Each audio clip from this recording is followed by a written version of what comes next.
April மாதம் வந்துருச்சுங்க. ஏப்ரல்லேருந்து June வரைக்கும் கோடை, வெயில், சூடு, தாகம், வேர்வைன்னு ஒரே அவஸ்தை. ஊட்டி கொடைக்கானல்னு போகலாம், ஆனால் எல்லாருக்கும் அந்த குடுப்பனை இருக்கவா செய்யுது? இருக்கிற இடத்துலையே உடம்பை குளிர்ச்சியாக வச்சுக்கிறதுக்கு என்ன வழி? ஒரு வழி இல்லைங்க, பல வழிகளை நம்ம முன்னோர்கள் காட்டியிருக்காங்க. அதில் ஒன்று தான் நன்னாரி. அந்த நன்னாரியை பற்றி தெரிஞ்சுக்கலாமா?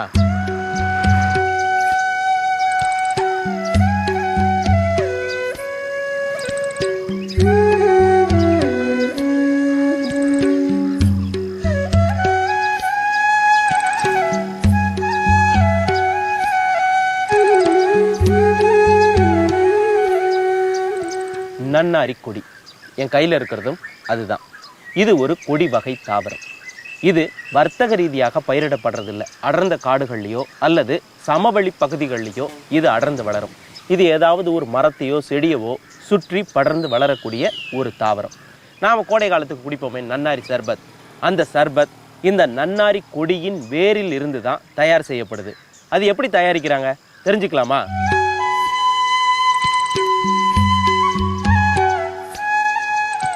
என் கூட இருக்கிறது புதுக்கோட்டை மாவட்டம் கீரமங்கலத்தைச் சேர்ந்த பவானந்தம் அவர்கள். வணக்கண்ணே. வணக்கம். இப்போ நம்ம என்ன செய்ய போகிறோம்? சர்பத்துக்கான சிரப் தயார் பண்ண போகிறோம். என்ன சர்பத்து? நன்னாரி சர்பத். நன்னாரி சர்பத்துக்கான சிறப்பு நம்ம தயார் பண்ண போகிறோம். நன்னாரியில் செய்ய போகிறோம் இல்லையா? அதுக்கு என்னெல்லாம் தேவை? நன்னாரி வேர் தேவை, சர்க்கரை தேவை, தண்ணீர் தேவை, இவ்வளவுதான் தேவை இல்லையா? சரி, நம்ம முதல்ல வந்து நன்னாரி சர்பத் செஞ்சிடலாமா? செஞ்சிருவோம். ஓகே.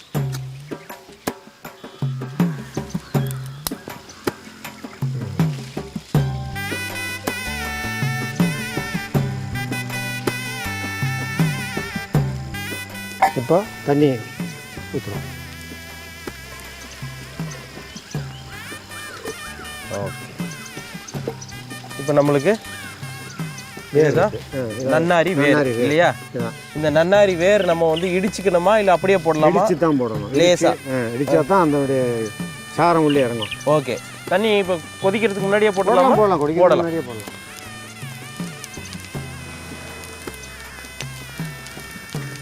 போட்டாச்சு. இது நல்லா கொதிச்சு வரணும் இல்லையா? கொதிச்சு வரணும். சரி.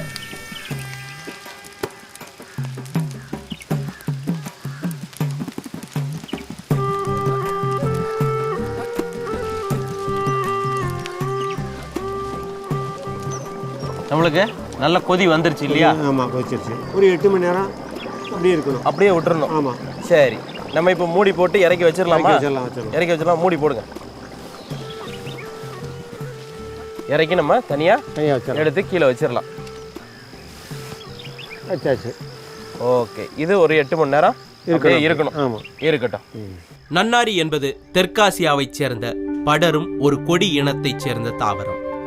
இதன் கெட்டியான வேர் மணம் மிக்கது. அதிக மருத்துவ பயன்கள் நிறைந்த மூலிகை. இது அப்போசினேசி குடும்பத்தை சார்ந்தது. இதன் தாவரவியல் பெயர் ஹெமிடெஸ்முஸ் இண்டிகஸ். நல் பிளஸ் நாரி, நன்னாரி. நாரி என்றால் நறுமணம் என்பது பொருள். நல்ல நறுமணமுடைய தாவரம் என்பதால் நன்னாரி என்ற பெயர் வந்தது. இதை ஆயுர்வேதத்தில் சாரிப என்று அழைக்கிறார்கள். சித்த மருத்துவத்தில் கிருஷ்ணவல்லி, நறுநெட்டி, அங்காரி மூலி என்பதெல்லாம் இதனுடைய பெயர்கள். நன்னாரி வேர் இல்லையா? அதை நம்ம கொதிக்க வச்சு ஆற வச்சு 8 மணி நேரம் ஊறவும் வச்சிருக்கோம். எடுங்க பாப்பா, அது எப்படி இருக்குன்னு பக்கத்தில் கொடுங்க. நல்ல மனம் இல்லையா? ஆமாம். கப்ப கப்ப கப்பன்னு நல்ல மனமாக இருக்கு. இப்போ நம்ம இதை என்ன பண்ணணும்? முதல்ல அந்த வேரை வந்து எடுக்கணும். வேற தனியாக எடுத்துடணும். வெளியே பிழிஞ்சு எடுத்துடணும்.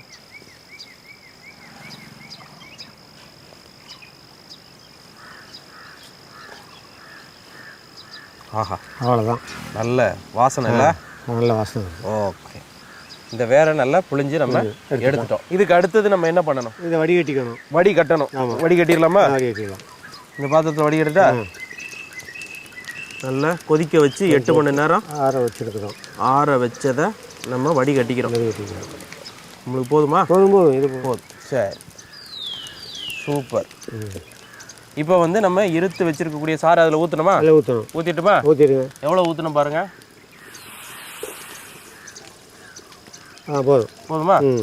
இப்போ இது கொதிச்சு வரணும். கொதிச்சு அதுக்கப்புறம் தான் சர்க்கரை சேர்ப்பீங்களா? சர்க்கரை சேர்க்கணும். ரைட்டு.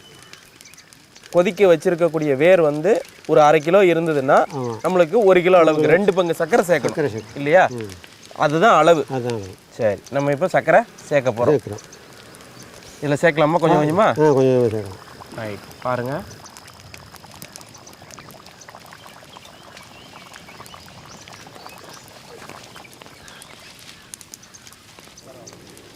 நம்மளுக்கு நல்லா அப்படி கொதிச்சு வரணும் இல்லையா?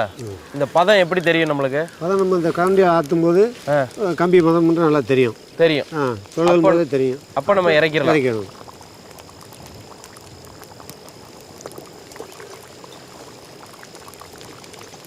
நம்மளுக்கு நன்னாரி சிறப்பு பதம் வந்துருச்சா? வந்துருச்சு. இதான் பதம் இல்லையா? இதான் பதம். அப்படி எடுத்து பாருங்க. அவ்வளோதான். இந்த பதம் வந்தாச்சுன்னா நம்ம இறக்கி வச்சுக்கலாம். ஓகே, இறக்கிடலாமா? இறக்கிடலாம். இறக்கி இது ஆற வைக்கணும். ஆற வைக்கணும். ரைட்டு, இறக்குங்க பார்ப்போம். மெதுவா துணி பிடிச்சி.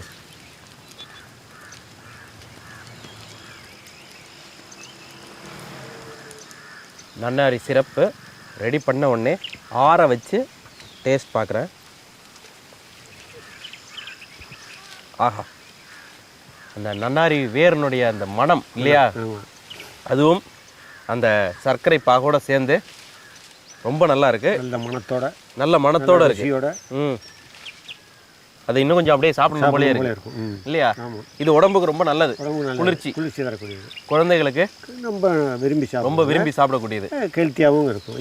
இது நம்ம சர்பத்தா போடும்போது இதோட சேர்த்து இதில் 20 மில்லி ஊற்றிக்கிட்டு ஒரு 40 மில்லி தண்ணி ஊற்றிக்கிட்டு அதோட எலுமிச்சம்பழமும் புளிஞ்சாச்சுன்னா நன்னாரி சர்பத்து ரெடி. வெயில் காலத்துக்கு பிரமாதமா இருக்கும்.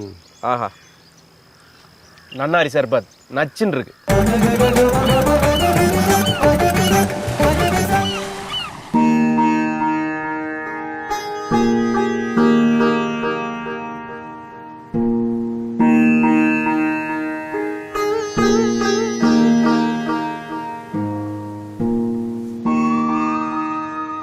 நான் இப்போ இருக்கிறது புதுக்கோட்டைக்கு அருகில் உள்ள சித்தன்ன வாசல்ல இருக்கேன். இது புதுக்கோட்டையிலிருந்து அன்னவயல் போற வழியில 16 கிலோமீட்டர் தொலைவில் இருக்கு. இதை அந்த காலத்துல சித்தர் அண்ணல் வாயில் அப்படின்னு அழைச்சிருக்காங்க. அதுதான் மருவி சித்தன்ன வாசலாக மாறி இருக்கு. இது குகை கோயிலுக்கு புகழ்பெற்ற இடம்.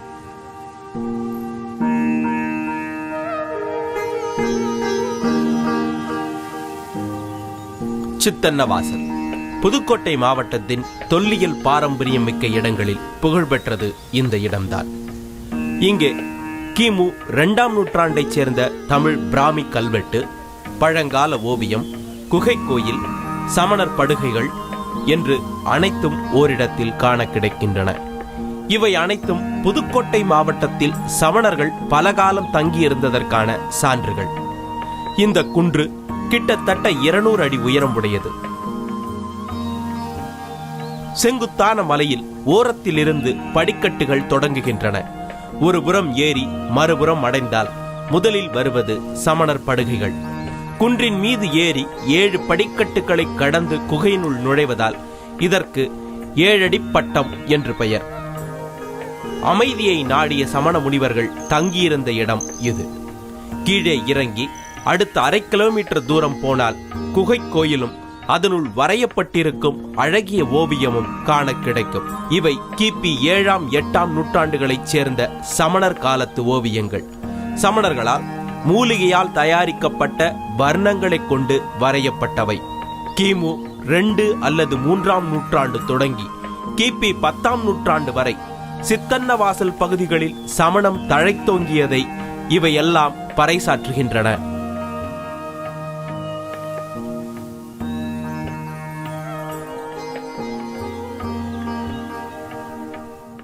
நன்னாரி வர்த்தக ரீதியாக நம்ம ஊர்கள்ல அதிகமாக பயிரிடப்படுறதில்ல. காடுகள் மலைகள்ல தான் இது வளருது. தவிர கங்கை சமவெளி, அசாம், இந்தியாவின் மத்திய பகுதி, அப்புறம் தென்னிந்தியாவிலையும் இது நிறையவே காணப்படுது. 19ஆம் நூற்றாண்டின் ஆரம்பம் வரைக்கும் நன்னாரி குறித்து ஐரோப்பியர்களுக்கு தெரியல. கிபி 1831 இங்கிலாந்துல டாக்டர் ஆஷ்பர்னர் என்பவர் மூலமாகத்தான் நன்னாரி ஒரு மருந்து பொருளாக அறிமுகமானது. The Lancet London, a journal of British and foreign medicine என்ற புத்தகம் இதை உறுதிப்படுத்துது. உடலுக்கு உடனடியாக சக்தி அளிக்கக்கூடிய இயற்கையான ஸ்டெராய்டுகள் இந்த நன்னாரியில் நிறையவே இருக்கு. அதனால தான் சில வெளிநாடுகள்ல விளையாட்டு வீரர்கள் நன்னாரி டீயை அதிகமாக விரும்பி குடிக்கிறாங்க. பல வெளிநாடுகளில் நன்னாரி வேர் தூள் செய்யப்பட்டு டீயாகவும் பயன்பாட்டில் உள்ளது. என் கூட இருக்கிறது புதுக்கோட்டை மாவட்டம் கீரமங்கலத்தை சேர்ந்த சங்கர் அவர்கள். வணக்கம். வணக்கம். நீங்க செய்ய போறது என்ன? நன்னாரி தேங்காய் மிட்டாய் செய்ய போறது. நன்னாரி தேங்காய் மிட்டாய். ஓகே, இதுக்கு தேவையான பொருட்கள் என்ன? தேவையான பொருள் வந்து நன்னாரி வேற கட் பண்ணி காய்ச்சி தண்ணீர்ல கொதிக்க வச்சு வடிகட்டின நீர். ரெண்டாவது தேங்காய், ஜீனி, சக்கரை. இதுதான் ஸ்வீட்டுக்காக சக்கரை சேர்த்துக்கிறீங்க. ஓகே, அப்புறம் டால்டா. இது வந்து எதற்காக? இது வந்து அந்த மிட்டாய் செஞ்சதுக்கு அப்புறம் ஒட்டாம இருக்கிறதுக்காக, தட்டுல தடவறதுக்கு. ஓகே, இப்போ முதல்ல என்ன பண்ணுவீங்க? முதல்ல அந்த எடுத்து வச்சிருக்க நன்னாரி நீர் இருக்குல்ல, அதை வந்து மணையில வச்சு ஹீட் பண்ணி காய்ச்சணும். ஓகே, காய்ச்சி சீனியை போட்டு பாகுப்பதம் வர்ற வரையும் காய்ச்சி, ஓகே, இந்த தேங்காய் துருவலை போட்டு கிண்டி எடுத்து மிட்டாய் செஞ்சிடணும். இறக்கியாச்சுன்னா நம்மளுக்கு என்ன ஷேப்ல வேணுமோ வெட்டிக்கலாம். செஞ்சிடலாமா? செஞ்சிடலாம். நன்னாரி நீர், நன்னாரி நீரை 1 கப்பு ஊத்துறோம். 1 கப்பு. இது ஒரு 1/2 லிட்டர் அளவுக்கு இருக்கும் இல்லையா? இதை நம்ம அடுப்புல நம்ம நன்னாரி நீரை முதல்ல கொதிக்க வைக்க போறோம் இல்லையா? ஆன் பண்ணிடலாம் அடுப்பை.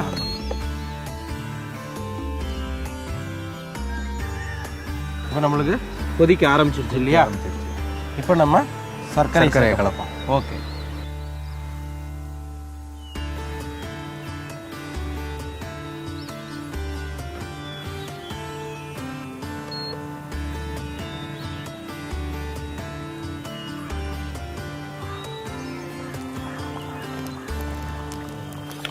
நம்மளுக்கு பாகு நல்ல பதத்துக்கு வந்துருச்சா? ஆமாம், பதத்துக்கு வந்துருச்சு. இப்போ பொங்கி வந்துருச்சு. அப்போதான் கரெக்டாக வந்தோடனே தேங்காயை சேர்த்து கிண்டிடணும். இப்போ தேங்காய் சேர்க்கணும் இல்லையா? சரி, இப்போ அடுப்பை தணிச்சுக்கிட்டு நம்ம தேங்காய் சேர்க்க போகிறோம்.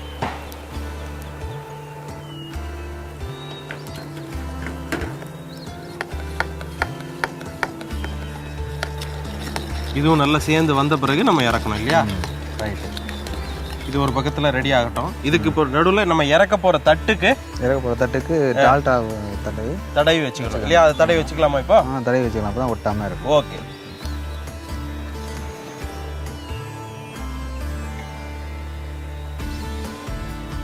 நம்மளுக்கு பதம் வந்துருச்சா? வந்துருச்சு இல்லையா? தேவையான பதம் வந்துருச்சு. ஓகே, நன்னாரி தேங்காய் மிட்டாய் ரெடி ஆயிடுச்சு. அடுப்பு அணைச்சிடலாமா? அணைச்சிடலாம்.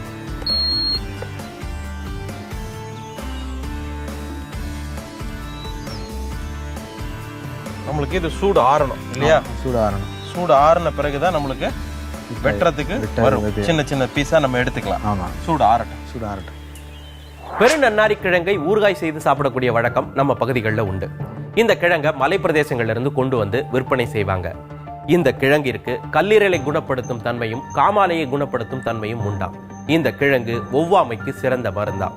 இந்த பெரு நன்னாரி ஊறுகாயை தான் பரவலாக நம்ம மக்கள் மாவலி ஊறுகாய் அல்லது மாகாளி ஊறுகாய் அப்படின்னு சொல்லுவாங்க. நமக்கு நன்னாரி தேங்காய் மிட்டாய் ரெடி ஆயிடுச்சு. சூடு ஆறி வெட்டுற பதத்துல இருக்கு. முதல்ல அதை வெட்டுங்க, சின்ன தட்டுல இருக்கிறத.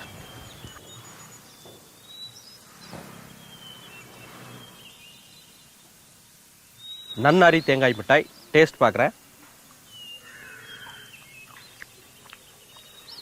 ஒரு தேங்காய் மிட்டாய் நன்னாரி ஃப்ளேவரோட சாப்பிட்டா எப்படி இருக்கும்? அப்படி இருக்கு. நன்னாரி தேங்காய் மிட்டாய் கலக்கல்.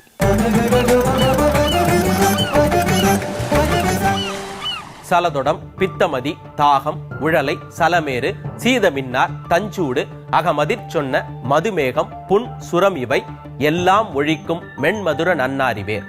இது அகத்தியர் குணவாகடத்தில் வரும் பாடல். நறுஞ்சுவை கொண்ட நன்னாரிவேர் உடலின் சூட்டை போக்கும், குளிரச் செய்யும், மூலம், மேகம், நீர்கடுப்பு, நீர் சுருக்கு, வறட்டு இருமல் போன்றவற்றை குணமாக்கும் என்பதுதான் இந்த பாடலுக்கான பொருள். தோன்றும் மழலைகள் உத்தாமணி வேரால், தோல் நோய்கள் மடிவது நன்னாரி வேரால். இது சித்த மருத்துவ பழமொழி. சித்த மருத்துவப்படி வியர்வையை பெருக்கும் வியத்தகு மருந்தாக நன்னாரி சொல்லப்படுது. தோல் நோய்களை போக்கும் சக்தி நன்னாரி வேருக்கு உண்டாம். குழந்தைகளோட உடலை தேற்ற நன்னாரி வேரை நீரில் ஊற வைத்து தேவையான அளவு பால், சர்க்கரை கலந்து குழந்தைகளுக்கு கொடுக்கணும். இதனால உடலும் தேரும் நாள்பட்ட இருமலும் குணமாகும் அப்படின்னு சித்த மருத்துவம் சொல்லுது. என் கூட இருக்கிறது கீரமங்கலத்தை சேர்ந்த ராஜசெல்வி அவர்கள். வணக்கம்மா. வணக்கம். என்ன செய்ய போறீங்க? நன்னாரி பால் செய்ய போறேன். நன்னாரி பால் இல்லையா? இதுக்கு தேவையான பொருட்கள் என்னெல்லாம்? நன்னாரி வேர், ஏலக்காய் பொடி, சுக்கு பொடி, பனங்கற்கண்டு, பால், இவ்வளவுதான் தேவை நம்மளுக்கு இல்லையா? ஆமா. இப்போ ஃபர்ஸ்ட் என்ன பண்ணுவீங்க? நன்னாரி வேற சீதா கட் பண்ணி வெந்நீர்ல கொதிக்க வச்சு வடிகட்டி எடுத்து வச்சுக்கணும். ஒரு டீ தூள் போட்டு வடிகட்டி எடுக்கிற மாதிரி எடுத்து வச்சுக்கணும்.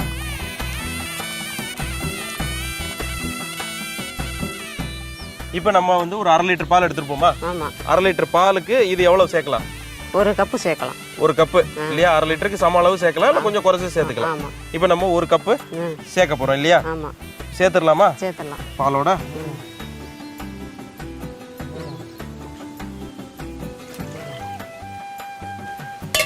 இப்போ நம்ம அடுப்பு ஆன் பண்ணிடலாமா? ஆன் பண்ணிடலாம். இப்போ இது நல்லா காஞ்சி வரணும். ஆமா, காஞ்சி. ஆமா. நமது பாரம்பரிய மருத்துவத்துல செய்யக்கூடிய பல மருந்துகள்ல இந்த நன்னாரி வேர் பயன்படுத்தப்படுது. சப்போனின் என்ற உடலை தூய்மை செய்யும் பொருள் இதுல அதிகமாகவே இருக்கு. அதே போல நோய் எதிர்ப்பு சக்தியை அதிகரிக்கும் தன்மையும் இதுல இருக்கு. நோய் எதிர்ப்பு சக்தி குறைவால் ஏற்படக்கூடிய முடக்குவாதம், செதில் உதிர்தல் நோய் எனப்படும் சோரியாசிஸ், கரப்பான் போன்ற தோல் நோய்களுக்கும், சிறுநீரக நோய்கள், உடல் சூட்டால் பெண்களுக்கு ஏற்படும் வெள்ளைப்படுதல் மற்றும் பால்வினை நோய்களுக்கும் இது சிறந்த மருந்தாம். நன்னாரி பால் நம்மளுக்கு பொங்கி வந்துருச்சு இல்லையா? அடுப்பு நிறுத்திடலாமா? நிறுத்திடுங்க. ஓகே. இப்போ நம்ம என்னெல்லாம் சேர்க்கணும்? ஏலக்காய் பொடி, சுக்கு பொடி, பனங்கற்கண்டு. ஓகே, கொஞ்சம் கொஞ்சமா போட்டுடலாமா? முதல்ல என்ன போட போறீங்க? சுக்கு போட்டுக்கலாம். முதல்ல சுக்கு பொடி. ஓகே. அப்புறம் ஏலக்காய் வாசனைக்கு இல்லையா? வாசனைக்காண்டி ஏலக்காய் பொடி. ஏலக்காய் பொடி. அப்புறம் பனங்கற்கண்டு. இது திதிப்பு எவ்வளவு தேவையோ அதுக்கு ஏத்த மாதிரி சேர்த்துக்கலாம். இனிப்புக்கு தகுந்த மாதிரி அவங்கவுங்க இனிப்பு எப்படி டேஸ்டா அப்படி போட்டுக்கலாம். சரி, அப்படியே கலக்கிடலாமா? கலக்கலாம். நல்லா திதிப்பு ஒன்னோட ஒன்று சேர்ந்தாச்சுன்னா நன்னாரி பால் ரெடி. ரெடி. டேஸ்ட் பார்த்துடலாமா? பார்த்துடலாம். கொடுங்க பாப்பா கொஞ்சமா.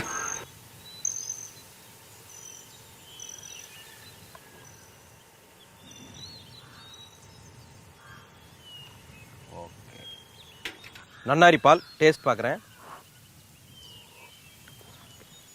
நன்னாரியினுடைய சுவை, அதோட சுக்கு, பனங்கற்கண்டு, ஏலக்காயினுடைய சுவையும் சேர்ந்து நன்னாரி பால் ரொம்ப நல்லா இருக்கு. வெயில் காலத்துல நம்ம உடல் வியர்வை மூலமாக நீரை இழக்கும். இதனால உடல்ல வறட்சி ஏற்பட்டு பசி மந்தப்படும்.